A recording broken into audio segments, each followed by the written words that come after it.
وعلى آل إبراهيم إنك حميد مجيد মাহে রমজান আসলে রমজান মাসে আল্লাহর নবীর আরেকটা গুণ খুব বেশি বেড়ে যেত। একটা গুণ অনেক খুব ভাগ্য। এর ভিতরে আজকে আমরা যে বিষয় নিয়ে আলোচনা করবো, যেটা আল্লাহর নবীর রমজানে আসলে সবচাইতে বেশি, এমনিতেই তো ভিতরে সব গুণ সবার থেকে বেশি, রমজান মাস আসলে এটা বেড়ে যেত। সেটা কি? দান করা। বলেছেন প্রথম থেকে একটা হাদিসের মধ্যে আল্লাহ নবী বলেন, নবীর গুণ বলা হয় কানা আজওয়াদান নাস, যে আল্লাহ নবী পৃথিবীর সকল মানুষ থেকে সবচেয়ে বেশি দানশীল ছিলেন। বলেন সুবহানাল্লাহ। সবচেয়ে বেশি কি ছিলেন? কি ছিলেন? দানশীল ছিলেন। বিশেষ করে রমজান মাস যখন আবার আসতো, এই দানশীলতা চূড়ান্ত পর্যায়ে পৌঁছে যেত। এটা ছিল আল্লাহর নবীর একটা বিশাল গুণ। রমজান মাস, রমজান মাসে আমরা যে বিভিন্ন আমল করি, এর ভিতরে একটা আমল হল যে আল্লাহর নবীর দানশীলতা, এটা বেশি।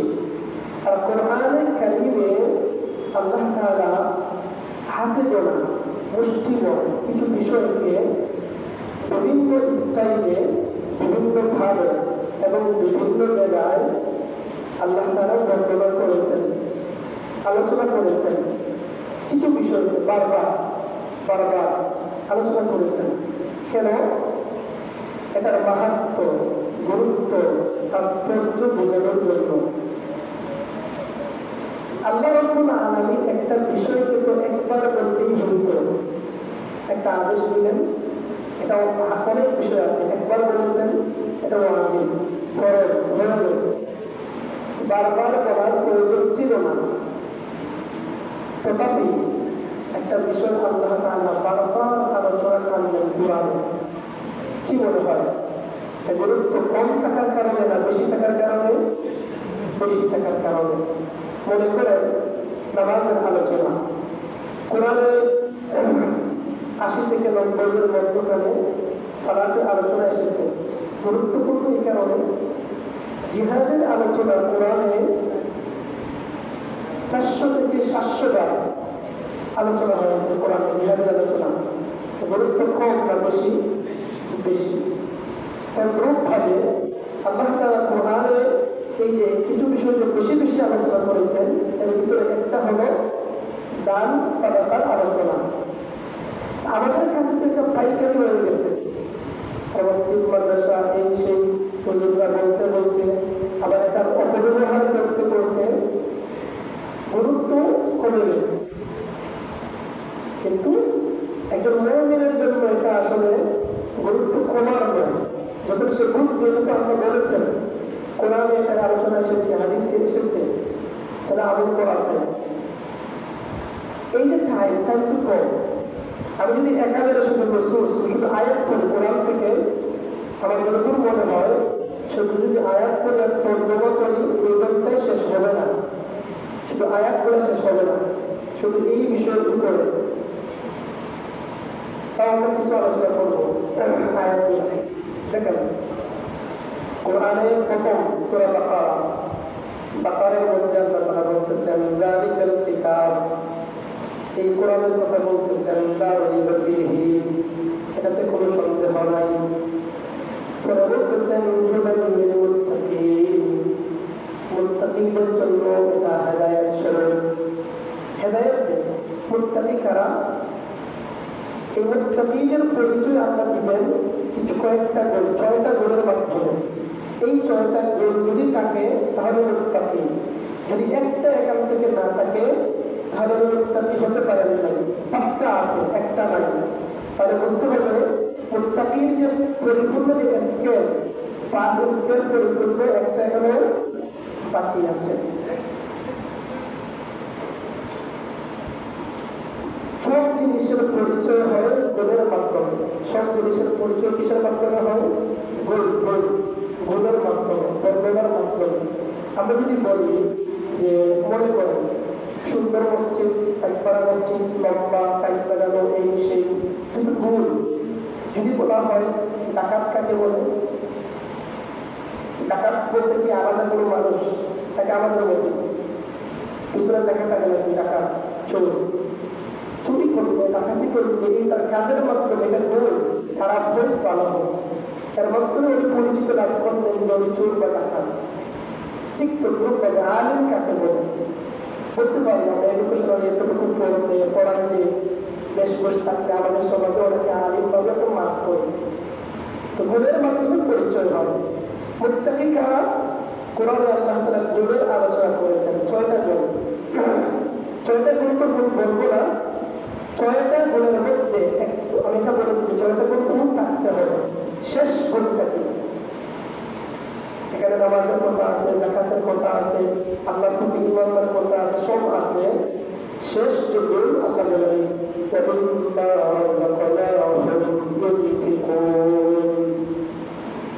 মুত্তাকি যারা হবে তাদের ভিতরে আবিচ্ছেদ্য একটা গুণ থাকতে হবে, অবধারিত।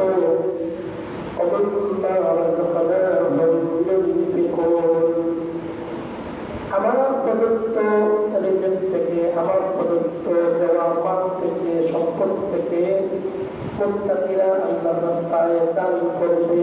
বলে সুবহানাল্লাহ। যদি দান না করা হয়, তো যদি বলে আমি খুব আল্লাহওয়ালা, খুব মুত্তাকি, সে বলতেছে আমি আল্লাহওয়ালা, পিরসাদ মানুষ, কিন্তু ঠিকঠাক কোন পিরসাদ যদি আপনি চলাফেরা করে দেখেন আমি বাকি রিপোর্ট একটা সে মানুষ নেই, দরিদ্র মানুষ তাহলে যা আছে মানুষের সাথে চলাফেরা করতে বোঝা যায় না, কে ঠিকঠাক, কে একটু মন বড়। যদি কৃপণ হয় তাহলে আপনি নিজেই লেখে দেন, মনে করতে পারি না পিরসাদ দাবি করতে পারে, কিন্তু কোরআন বলে অনেক পিরসাদ না। দান করার মন মানসিকতা থাকতে হবে, কিন্তু কোরআনের কথা 2 নম্বর পারার 5 নম্বর পৃষ্ঠার শেষ আয়াতে আল্লাহ বলেন লাইসাল বিররা আন তুওয়াল্লু ওজুহাকুম লাইসাল বিররা আন তুওয়াল্লু ওজুহাকুম কিবালাল মাশরিকি ওয়াল মাগরিব। অনেক মানুষ মনে করে শুধু নামাজ পড়া একটা ভালো কাজ, আর কোনো ভালো কাজ নাই। আমাদের যে বর্তমানে নামাজ পড়ার দিকে কিবলা, ওটা তো কি পূর্ব পশ্চিম, এটা কোনো ইম্প্যাক্ট না। কিবলাটা আমাদের এরিয়া থেকে পশ্চিম দিকে পড়েছে, এই জন্য আমরা কিবলার দিকে, এটা পশ্চিমের দিকে ফিরি।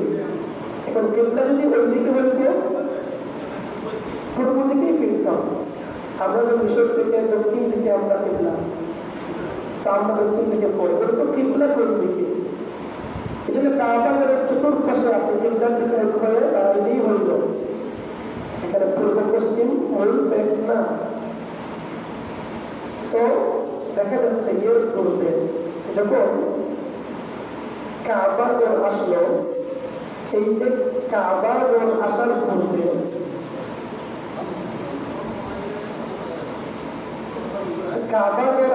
পূর্বে আমরা নামাজ পড়তাম কোন দিকে? বাইতুল মাকদিসের দিকে। কোন দিকে নামাজ পড়া হতো? আল্লাহর নবী বাইতুল মাকদিসের দিকে ফিরে নামাজ পড়তেন। আর বাইতুল মাকদিস যখন আল্লাহর নবী আসলেন, আল্লাহর নবী আসার কিছুদিন পরে আল্লাহর নবীর চাহিদায় আল্লাহ তাআলা আয়াত নাযিল করে কাবার দিকে কিবলাকে পরিবর্তন করে দিলেন।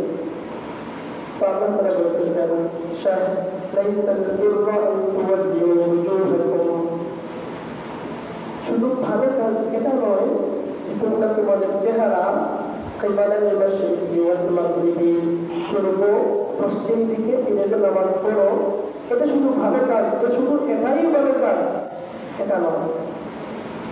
ওয়ালাকিন্নাল বিররা মান আমানা বিল্লাহ, আর কিছু ভালো কাজ আল্লাহ দেখাচ্ছেন।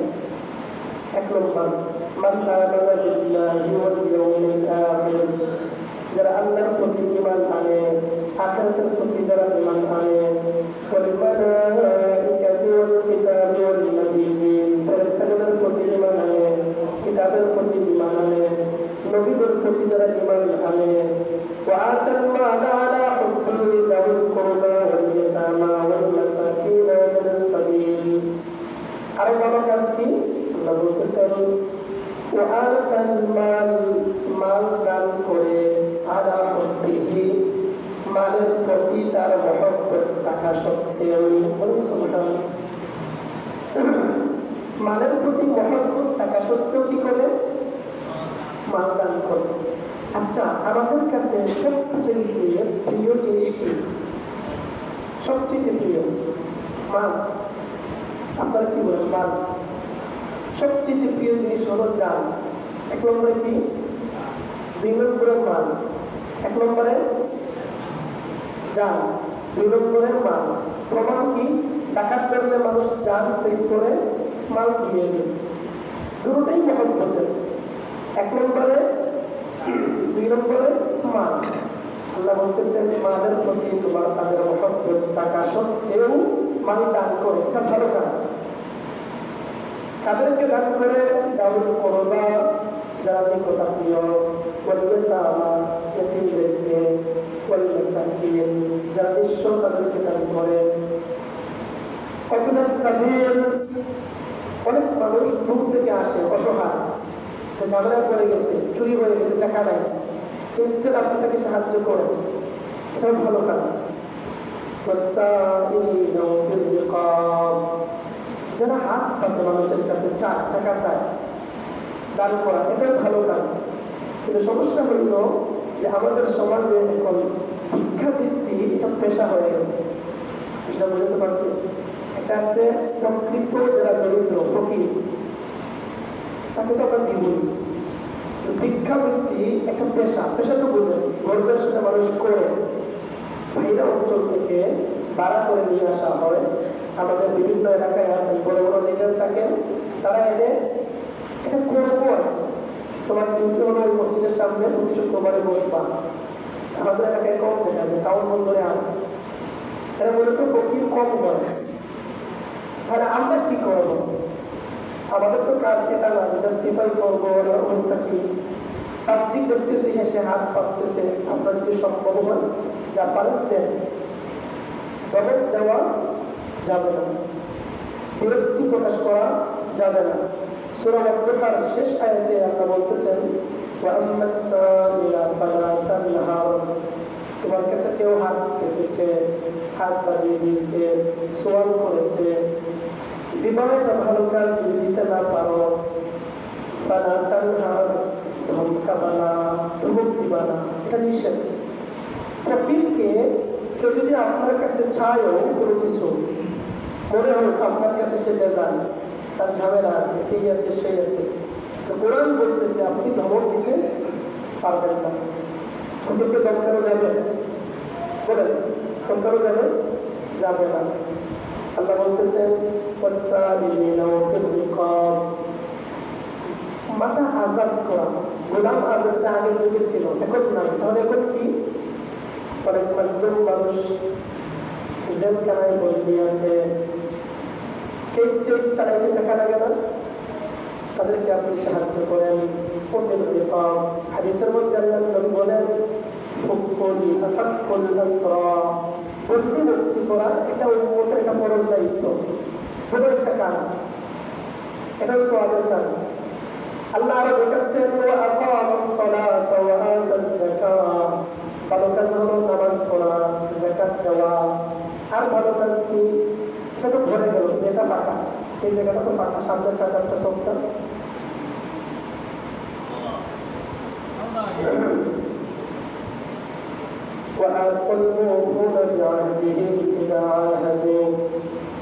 কোন পাঁচ পিছার নেই, যে আসলে সামনে বসে যাবে। পরিবারে তো আসলে বসলে না, আসলে জোয়ারে সামনে বসে যাবে।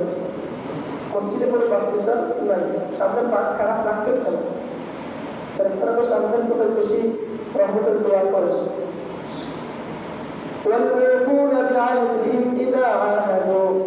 মানুষকে কথা দিয়ে, ওয়াদা দিয়ে, ওয়াদা রক্ষা করা, এটাও ভালো কাজ। কঠিন অবস্থায়, সুসংগ অবস্থায় ধৈর্য ধারণ করা, ওয়াহিদ আল-লিবাস, যুদ্ধের টাইমে ইরানে সাধারণ মানুষের উপরে যুদ্ধ আছে না এখন, লেবানন, সিরিয়া, ফিলিস্তিন, যুদ্ধের টাইমে ধৈর্য ধারণ করতে পারা বহু একটা সবাই পারে না। আমাদের উপরে যে ইন্ডিয়া যুদ্ধ করে আমরা তো এক সপ্তাহ করতে পারবো না। এদের বিরুদ্ধে আমরা বলা শুরু করবো যারা যুদ্ধ করবে। ফিলিস্তিনের বাচ্চাদের দেখবেন ফ্যামিলি শেষ হয়ে যাচ্ছে, কিন্তু এমন কোনো কথা বলবে না যে কোথায় আল্লাহ বেজার হয়। আমার অনেক ক্লাসমেট আছে ফিলিস্তিন, মিশরের বাংলাদেশ, খবর আসতেছে তার মা মারা গেছে, ফ্যামিলি শেষ, দুরাবাই শেষ, এই শেষ, আমরা সান্ত্বনা দিতে গেছি। কি বলে সান্ত্বনা দিতে থাকে? তো সে শুধু এতটুকু বলে, লা আকুলু ইল্লা মা ইউরদি রাব্বি, আমি কিছু বলবো না, যা বলবো যা আমার রবকে সন্তুষ্ট করে। ইন্না লিল্লাহি ওয়া ইন্না ইলাইহি রাজিউন। ঈমান দেখেন তারা তো বলতে পারতো হামাস কেন যুদ্ধ করতেছে, আমাদের এই শেষ সেই শেষ। এই জন্য আপনার নবী বলেছেন শামের মানুষ পৃথিবীর শ্রেষ্ঠ মানুষ, আলাদা নবী। এই যে আল্লাহ তাআলা 2 নম্বর করার 5 নম্বর পৃষ্ঠার শেষ থেকে ভালো ভালো কিছু কাজ মার্ক করলেন, এর ভিতরে একটা ছিল কিন্তু গরিবদেরকে, এতিমদেরকে, মিসকিনদেরকে মালের প্রতি মহব্বত থাকা সত্ত্বেও মাল দেওয়া। এই যদি গুণগুলা থাকে তাহলে আল্লাহ তাআলা তাদেরকে 2টা সার্টিফিকেট দিচ্ছেন। 1 নম্বর, উলাইকা আল্লাযীনা সাদাকু, এরা হলো সত্যবাদী লোক। বলেন সুবহানাল্লাহ। কথাগুলো বুঝতেছেন? আমি আমার বেশি জোরে কথা বললে স্পিকারের মুখ ঠাড়ে বেশি, কথাটা আমি বলতে পারি না। কথা তো বুঝে যাচ্ছে না, খুবই বুঝলেন এবার। উলাইকা আল্লাযীনা সাদাকু, আল্লাহ বলেন এই গুণগুলো থাকলে 1 নম্বর সার্টিফিকেট হইল এরা সত্যবাদী। 2 নম্বর সার্টিফিকেট আল্লাহ দিচ্ছেন যদি গুণগুলো থাকে তাদের ভিতরে, এরা কি আপনি জানেন? আল্লাহ কোরআন আয়াত নাযিল করে বলেন 2 নম্বর সার্টিফিকেট হইল উলাইকা হুমুল মুত্তাকুন, এরা হলো মুত্তাকি। বলেন সুবহানাল্লাহ। তাহলে মুত্তাকি হতে বলতে দান করার মানসিকতা থাকতে হবে। কোন কৃপণ মানুষ লিখে রাখেন কোরআন বলছে সে মুত্তাকি হতে পারবে না। এই কোরআনের আয়াতগুলো তর্জমা করতেছি। এখন কিছু আয়াত বললাম না, তাফসীরের আয়াত যদি আমি ধারাবাহিক আলোচনা করি, শুধু কোরআনের আয়াত 2-3 ঘন্টা আলোচনা করা যাবে, শুধু তর্জমা তাফসীর বাদ দিয়ে। 3 নম্বর করার 3 নম্বর পৃষ্ঠা, 4 নম্বর পৃষ্ঠা, 5 নম্বর পৃষ্ঠা, 6 নম্বর পৃষ্ঠা, লাগাতার 3-4 পৃষ্ঠার উপরে আলোচনা আছে। এগুলো বাদ দিলাম, স্কিপ করলাম। আসেন, দান যদি না করে মানুষ, এর মানে কি? দান করার বিপরীত হইল কৃপণতা। একটা তো বিপরীত, সরকারের বিপরীত টিকা। দান না করার বিপরীত কৃপণতা, কৃপণতার বিপরীত দান করা। যারা দান করবে না মানে কি? আপনি কৃপণতা করতেছেন। কৃপণতা খাদের করি,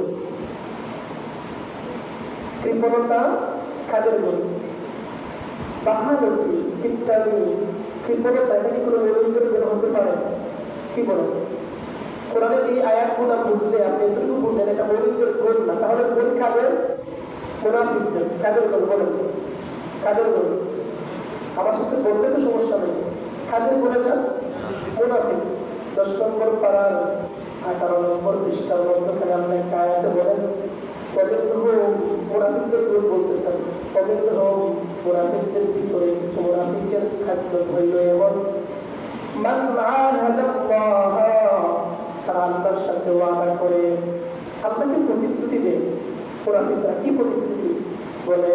লাইন আতানা মিন ফাদলিহি, আল্লাহ যদি আমাদেরকে ওনার রিজিকের ভান্ডার থেকে আমাদেরকে রিজিক দেন। কিন্তু কি শুধু আল্লাহ বলতেছেন, মুনাফিকরা আপনাকে প্রমিস করে ওয়াদা করে আল্লাহ যদি ওনার রিজিক থেকে আমাদেরকে রিজিক দেন, মানে ধরি বানান তোর সম্পদ দেন, তাহলে কি প্রমিস দেয়?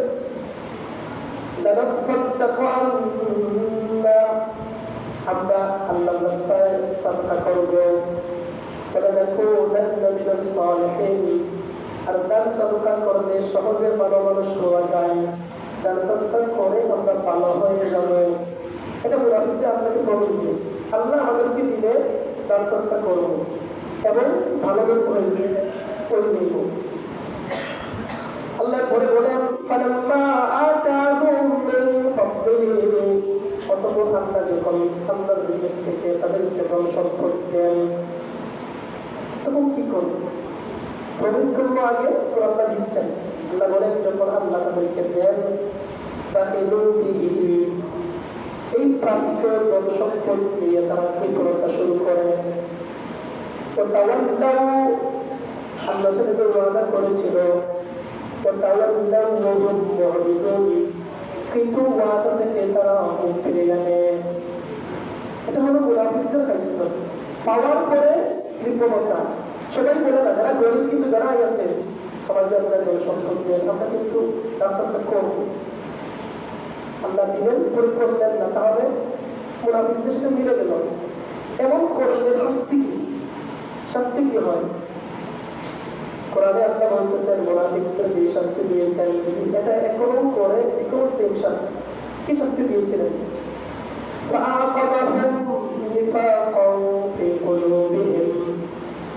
আল্লাহর সাথে প্রমিস করলো, এটা ভাঙলো, ওয়াদা রক্ষা করলো না, এই কারণে আল্লাহ তারা শাস্তি দিচ্ছেন।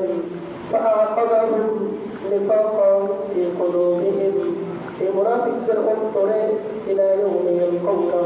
কিয়ামত পর্যন্ত নেফাক, মুনাফিক যে থাকবে এটা লিখে রেখে দেন, সে আর এখান থেকে বের হতে পারে না। বলে তাওয়াজ্জুবিল্লাহ বলে যে এইটা কাজের কারণে মুনাফিক থেকে সে বের হতে পারবে না।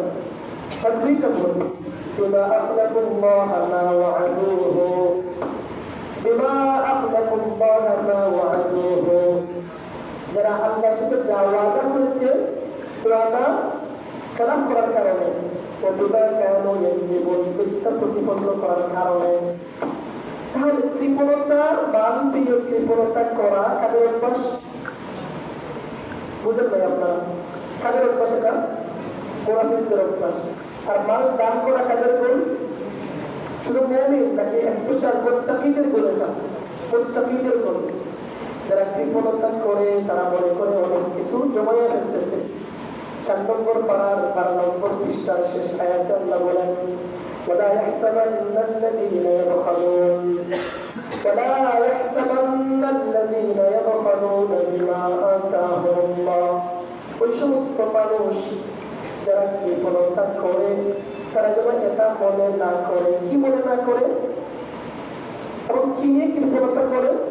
বিমা আতাহুমুল্লাহ, আল্লাহ তাদেরকে যা দিয়েছেন। আমাদের কোনো কিছু কি আমাদের নিজস্ব? আপনি চিন্তা করেন কি আছে আপনার নিজস্ব বলেন? আপনার শ্বাস প্রশ্বাস থেকে নিয়ে আপনি যে সুস্থ আছেন, কথা শুনতেছেন, আপনার শ্রবণ শক্তি আছে, আমি বলতেছি, সবগুলোই তো আপনার নিজের। কি আছে যেটা আমার? সবই নিজের আল্লাহ। আল্লাহ বলতেছেন আল্লাহ প্রদত্ত রিজিক নিয়ে যারা কৃপণতা করে তারা যেন এটা মনে না করে নিষেধ করতেছেন। এটা তাদের জন্য কল্যাণকর। কৃপণতা করলো এটা তাদের জন্য কল্যাণকর, এটা মনে করাটাই গোলাম। মনে করে না কৃপণতা আমার মাল জমাচ্ছি, এটা আমরা নিষেধ করেছেন, এটা কল্যাণকর নয়। তাহলে কি এটা? এটা তাদের জন্য কল্যাণকর। মাল কৃপণতা করা, মাল নিয়ে এটা কি করেন না, এটা কি শাস্তি? কি আল্লাহ বলেন যে মাল নিয়ে, যে সম্পদ নিয়ে কৃপণতা করবে কিয়ামতের দিনে এটাকে সাপ বানাইয়া গলায় ঝুলিয়ে দেওয়া হবে। আপনারা কথা বলতেছেন না, এর মানে এটা কি ভয় পাচ্ছেন যে আমি সেটা কালেকশন করবো? এরকম তো কিছু না।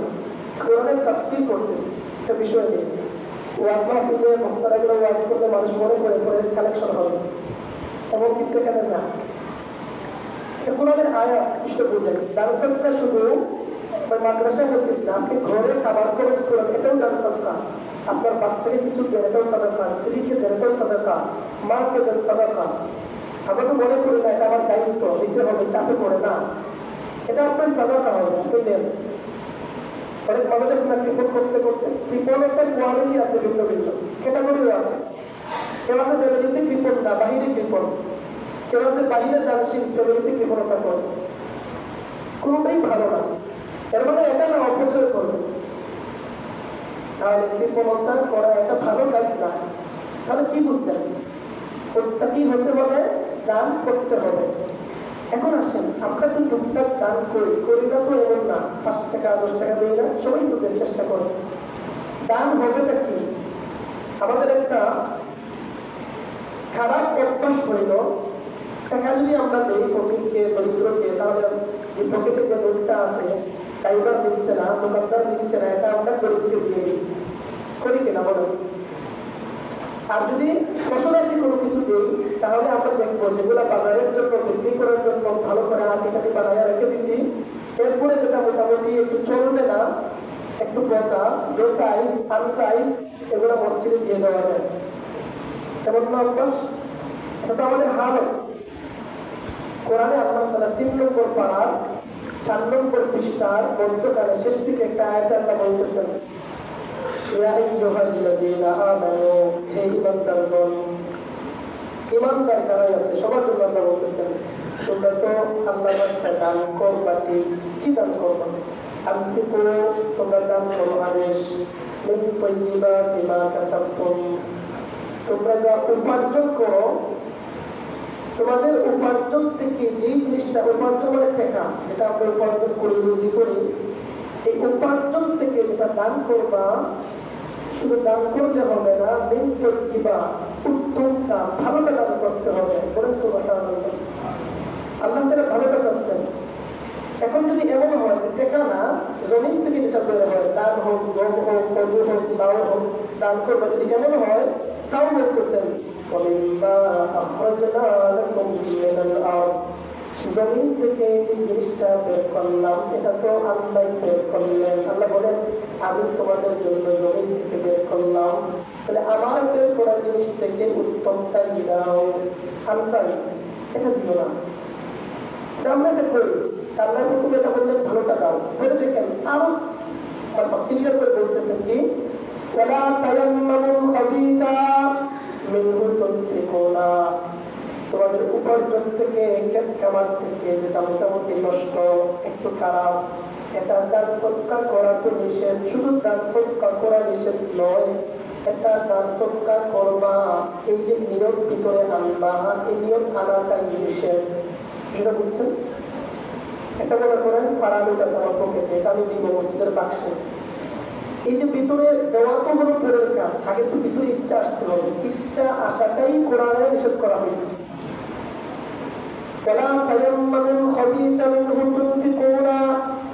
তোমাদের ভিতরে এটা দান করার ইচ্ছাও আনবা না। কেন?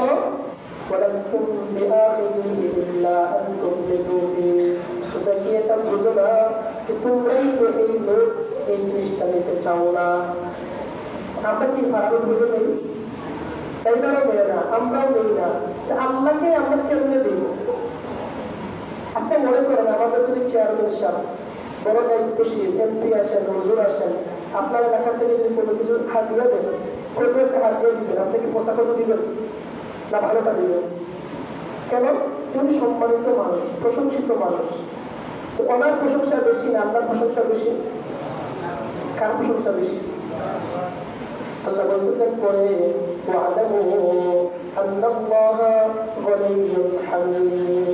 তোমরা যদি এটা মনে করো প্রশংসিত ব্যক্তি হইলে ভালোটা দেওয়া যায়, আর তাহলে যেটা জেনে রাখো, আল্লাহ তাআলা হলেন সবচেয়ে প্রশংসিত সত্তা। তোমরা যদি এটা মনে করো আল্লাহ খুব প্রয়োজন, আল্লাহ খেতে পারতেছেন না, এই জন্য যে কোনো একটা দিলে হবে, আল্লাহ বলেন এটা জেনে রাখো, আল্লাহ এটার মধ্যে ব্যক্তি না। সুবহানাল্লাহ। তাহলে আপনার কি ভাই, কোনো কিছু দিব তো দিলে আমরা ভালোটা দিব না খারাপটা দিব? ভালোটা দিব, সেটা নিয়োগ করবেন। আল্লাহ বলতেছেন, আশ-শাইতানু ইয়া'iদুকুমুল ফাকরা আয়াতগুলো বাদ দিলাম। আসেন এই ডান সক্কার উপরে এত আয়াত আল্লাহ তাআলা বলতে বলতে কোরআনে একটা সূরা, কোন সূরা এসেছে এটার উপরে। ডান সক্কার গুরুত্ব বুঝাইতে কোরআনে কমপ্লিটলি একটা সূরা এসেছে এটার উপরে। এই সূরা পড়ি শেষ করে দিই। ছোট সূরা 30 নম্বর পারার মধ্যে আল্লাহ বলেন ওয়াল্লাইলি ইযা ইয়াগশা, ওয়াল্লাইলি ইযা ইয়াগশা, রাতের শপথ যখন রাত অন্ধকারে আচ্ছাদিত হয়, রাতের শপথ। ওয়ান্নাহারি ইযা তাজাল্লা, এই দিবসের শপথ যখন দিবসটা আলোকিত হয়। ওমা খালাকাত যাকারা ওয়াল উনসা, ওই সত্তার শপথ যেই সত্তা পুরুষকে নারীকে সৃষ্টি করেছেন। শপথ নিচ্ছেন আল্লাহ তাআলা, নিজের শপথ এই ঘোড়ায় বলতেছে ওই সত্তা, মানে কি ওই সত্য যেটা কোরআনে 3টা শপথ নিলেন, রাতের, দিনের, পুরুষ, নারী। একটা একটার সাথে মিল আছে? রাতের সাথে দিনের মিল আছে নাকি? নাই। পুরুষের সাথে নারী মিল নাই। আল্লাহ বলেন এই যে কসম নিলাম, কসমকৃত জিনিস যেরকম একটা আরেকটার সাথে মিল নাই, রাতের মিল নাই দিনের সাথে, দিনের মিল নাই রাতের সাথে, পুরুষের মিল নাই নারীর সাথে, নারীর মিল নাই পুরুষের সাথে। তাহলে এখন শোনো, তোমরা যে রিজিক অন্বেষণ করার জন্য চেষ্টা করো, তোমাদের চেষ্টা একজনের সাথে আরেকজনের মিল নাই। সুবহানাল্লাহ। সবাই কি হুজুর? সবাই ইঞ্জিনিয়ার না, সবাই তো চুরও নয়। চুর খারাপ হলে ওটাও তো সেটা রিজিক, এটা তো আনতেছে সে। ইঞ্জিনিয়ার, ডাক্তার যে যেভাবে করে, কৃষক, মাঝি, চালক, যে যেভাবে হোক সবার রিজিক কিন্তু এক না, ভিন্ন ভিন্ন। আল্লাহ বলেন রিজিক অর্জনের জন্য তোমাদের চেষ্টা প্রচেষ্টা ভিন্ন হোক, অসুবিধা নাই, সবাই তো রিজিক পাচ্ছ। এখন রিজিক সবাই পাচ্ছেন, সবাই রিজিক করতেছেন, এই সবাইকে এক জায়গায় জমা করে আমরা এখন 2 ভাগ করতেছেন, 2 দল। যে যে চেষ্টায় রিজিক অর্জন করে তোমাদের ভিতরে 2 দল, একদল জাহান্নামী, একদল জান্নাতী। এক নম্বরে আল্লাহ বলেন ফাআম্মা মান আতা, তোমাদের ভিতরে একদল জানের যে দল, এই দলের গুণ হইল 1 নম্বর গুণ ফাআম্মা মান আতা, যা রুজি করে এখান থেকে কিছু জিনিস দান করে। সুবহানাল্লাহ। মুত্তাকা, শুধু দান করে না, দান করে করে সে মুত্তাকি হয়। বলুন সুবহানাল্লাহ। তো দান করেই মুত্তাকি হতে হয়, দান না করে মুত্তাকি হওয়া যায় না। আরেকটা তাফসীর করি যে দান করার পাশাপাশি গুনাহ থেকে সে বেঁচে থাকে। 2টা গুণ গেল। ফাআম্মা মান আতা ওয়াত্তাকা, 3 নম্বর গুণ হইল ওয়াসাদ্দাকা বিল হুসনা। দান করলে আল্লাহ তাআলা যে হাজার হাজার ওয়াদা করে রেখেছেন, এর বিপরীতে তোমাদেরকে এই দেওয়া হবে, সেই দেওয়া হবে, জান্নাতে এই দেওয়া হবে, এগুলা সে বিশ্বাস করে। জান্নাতকে সে বিশ্বাস করে, এগুলো আমি পাবো সামনে, এটা বিশ্বাস করে। এই 3টা গুণ, ফাআম্মা মান আতা ওয়াত্তাকা ওয়াসাদ্দাকা বিল হুসনা, দান করা, মুত্তাকি হওয়া। 3 নম্বর, দান করলে এটার ফলাফল পাবে বিশ্বাস করে। আল্লাহ বলেন ফাসানুয়াসসিরুহু, এই 3টা গুণ যদি তাদের ভিতরে থাকে আমি তার জন্য সহজ করে দিব। কি সহজ? লিল ইসরা, জান্নাতের পথ তার জন্য আমি সহজ করে দিব। বলুন সুবহানাল্লাহ। দান করলে, এইগুলো করলে জান্নাতের পথটা সহজ হয়। এই বলের আলোচনা শেষ। দান করলে ওয়াম্মা মান বাখিলা, কিন্তু যারা মাল পাইয়া বিফলতা করে, ওয়াস্তাগনা, পড়ুয়া করে পাপ দেখায়, আমার কোনো কিছু লাগবে না, জান্নাত জাহান্নামের কোনো তার চিন্তা নাই। ফাকাজ্জাবা বিল হুসনা, দান করলে ভালো জিনিস হবে, না করলে খারাপ হবে, এগুলো সে বিশ্বাস করে না, মিথ্যা প্রতিপন্ন করে। আল্লাহ বলেন তার জন্য, তাদের জন্য ফাসানুয়াসসিরুহু, আমি তাদের জন্য সহজ করে দেব। কি সহজ? লিল ইসরা, জাহান্নামের পথ তাদের জন্য সহজ করে দেব। নাউজুবিল্লাহ। এদের জন্য সহজ করা হবে জান্নাত, এদের জন্য সহজ করা হবে জাহান্নাম। কৃপণতা করলে জাহান্নামের পথ সহজ হয়, জান্নাতের পথ কঠিন হয়। দান করলে জান্নাতের পথ সহজ হয়, জাহান্নামের পথ কঠিন হয়। আল্লাহ পরে বলেন শেষ দিকে আয়াত আল্লাহ বলেন এই সূরার ওয়াসাইয়ান্নাবুহাল আতকা জাহান্নাম থেকে মুক্তি পাবে মুত্তাকিদের উপরের স্কেল আতকা মুত্তাকিদের উপরের স্কেল হইল আরো অধিক মুত্তাকি যারা তাকওয়াবান এটা নতুন অনেকে জানে না আতকা অধিক মুত্তাকি কেমনে হওয়া যায় এত সময় বুঝলাম মুত্তাকিদের কয়েকটা গুলো একটা করে নিয়ে আলোচনা করছিলাম দান করা এর উপরে স্কেল আতকা এটা কেমনে হওয়া যায় আল্লাহ বলেন আল্লাযী ইউতি মালাহু ইয়াতাযাক্কা মুত্তাকিদের উপরে আরেকটা দরজা আছে অধিক মুত্তাকি এই মুত্তাকি হইতে হইলে দান করে করে হইতে হবে বলে সুবহানাল্লাহ শেষ ছোট একটা মানুষ সবাই তো মারা যাবেন না আপনি চিন্তা করেন যে আজকে আমি মারা যাই আপনি মারা যান একটু চিন্তা করেন আপনার লাশ তো সর্বোচ্চ কাল পর্যন্ত থাকতে পারে এর বেশি থাকবে না মৃত্যুর আগে মানুষ কি করবে আল্লাহ কোরআনে 28 নম্বর পারা খুব 16 নম্বর পৃষ্ঠার শেষ দিকে বলতেছেন হাত্তা ইযা জাআ আহাদাকুমুল মাউত মৃত্যু যখন একদম তোমাদের সামনে চলে আসবে মৃত্যু আসলে তো আর টাইম নেওয়া যাবে না তখন সবাই কি বলবে সবাই বলবে আমার রব লাউলা আখরতানি যদি একটু আমাদেরকে সুযোগ দিতেন একটু ছাড় দিতেন একটু সময় আল্লাহর কাছে চাচ্ছে কেন নামাজ পড়বে রোজা কিছু নাই না সে কি চাচ্ছে আল্লাহ বলেন এটা চাইবে যখন মৃত্যু প্রণালীতে চলে আসছে আল্লাহ বলবে আল্লাহ একটু আমাকে ছাড় দেন লাউলা আখরতানি ইলা আজালিন করিব তাহলে তুমি কি করতাম আমি দান করতাম সে বলবে আমি দান করে আসতাম আর এই একটা কাজের মাধ্যমে আমি মৌতের আগে ভালো হয়ে যেতাম দান করলে কি হয় রমজান মাসে আল্লাহ নবী বেশি দান করতেন রমজান মাসে কি করতেন দান করতেন এটা অনেকের কষ্ট লাগে অন্য জায়গায় দেওয়া আপনি দিয়ে না ঘরে খরচ করে কিছু নেন খাবার নেন যা পকেটে আছে ভাড়া একটু বলা যায় যে কোনো জায়গায় দান করেন আপনি ভালো নিয়োগ করে দান করেন ইনশাআল্লাহ এগুলো আপনি পাবেন সবাই করেন সুবহানাকা আল্লাহুম্মা ওয়া বিহামদিকা আশহাদু আল্লা ইলাহা ইল্লা আনতা আস্তাগফিরুকা ওয়া আতুবু ইলাইক